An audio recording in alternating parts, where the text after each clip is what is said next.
So in this video, we're looking at emotional intelligence through the lens of the moon sign position, specifically in love and family relationships. So how to win your inner game, but also the game of connection with those you love. Because if the moon ain't happy, ain't nobody happy.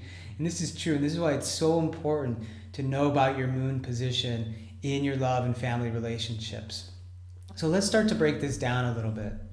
One of the most important things to look at in our moon sign as we go through the different signs is to really study and examine whether or not this pattern inside of you or your lover or your child, if the parents are giving this dominant need to us in our life, are they providing it for us? So for instance, did my parents really give me the environmental conditions, provide a situation in my life on a regular basis that could support the needs of my moon?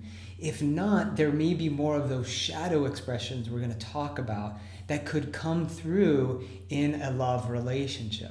So this is a really fundamental point. Then we have to work at really raising the frequency of the moon expression.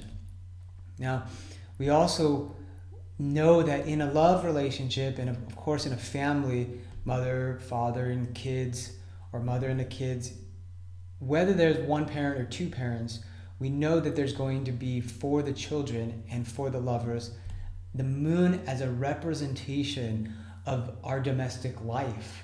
It's going to show a lot of our patterns that we're day in, day out connected to. So our daily regimes.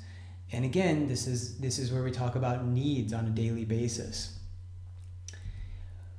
So this moon position is fundamentally how parents, how children, and how lovers will react in a situation. So it's not just important for parents to know their children's moon sign, but for them to know their own moon sign, because it's going to be how they react to their children or to their spouse. And for lovers to know each other's moon signs is key for building peace and contentment between each other. And this relates to, again, the instinctual response in us, right? The first response mechanism.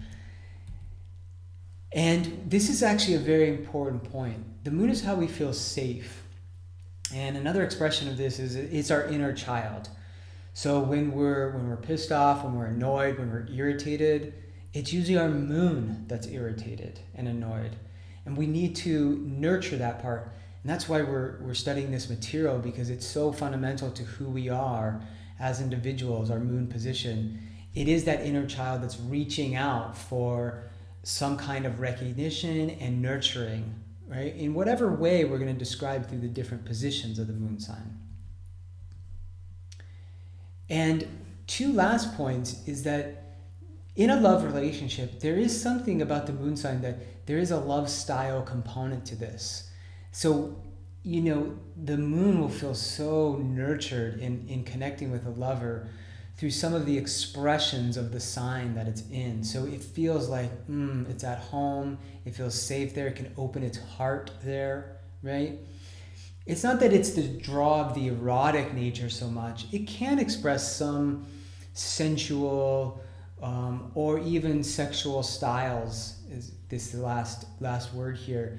But it's more of sexual security. It's like, if we express this energy, whatever my moon sign is, I'm going to feel like I'm secure and safe with you. And so my sexual nature, my erotic nature, my passion, my love can really open up. My heart can connect to you. That's why the moon is such an important symbol in a love relationship. And we're going to explore that in detail for each sign.